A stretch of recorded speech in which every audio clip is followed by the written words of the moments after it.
Second grade exposes reading gaps really fast. A lot of parents first realize their child is struggling academically about second grade, middle of second grade, probably definitely by third grade. And honestly, there's a reason for that, and it's not undiagnosed autism or ADHD. Maybe it is, probably not. In kindergarten and first grade, many children can compensate for weak reading skills for a while, for a long time actually. Books are shorter, vocabulary is simpler, and there's often more picture support. However, by second grade, expectations increase quickly. Second grade is where they start moving into chapter books, and students are expected to read longer passages, decode bigger words, read more fluently, understand more vocabulary, and sustain attention for longer periods of time. This is usually when weak foundational skills become much more obvious. You're also going to see second grade books move into not only longer and more complex texts, but these texts are going to move into creating their own mind movie instead of relying on the actual pictures in the book to give them an idea of what's happening. They're going to read a lot more imagery,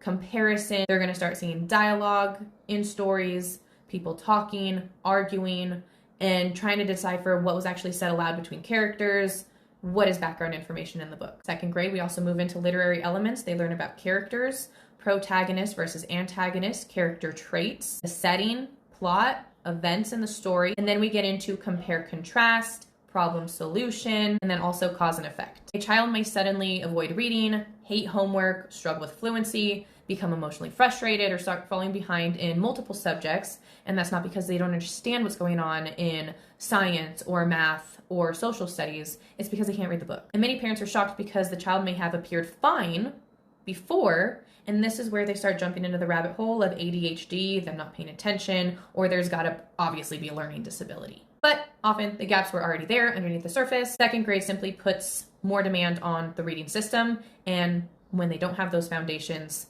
everything else is just going to be harder. Skills like phonemic awareness, phonics, decoding, fluency, and vocabulary development all build on top of each other. Reading is a very cumulative subject. If those foundational pieces are weak, reading starts becoming much harder as academic demands increase. And honestly, this is why I always encourage parents not to wait too long if they do suspect that there's a problem, if they do see struggles. Early intervention is significantly easier than trying to close a very large reading gap later on. Follow for literacy and child development support, and if you want to know exactly where your child's reading gaps are, book a reading assessment through the link in my profile.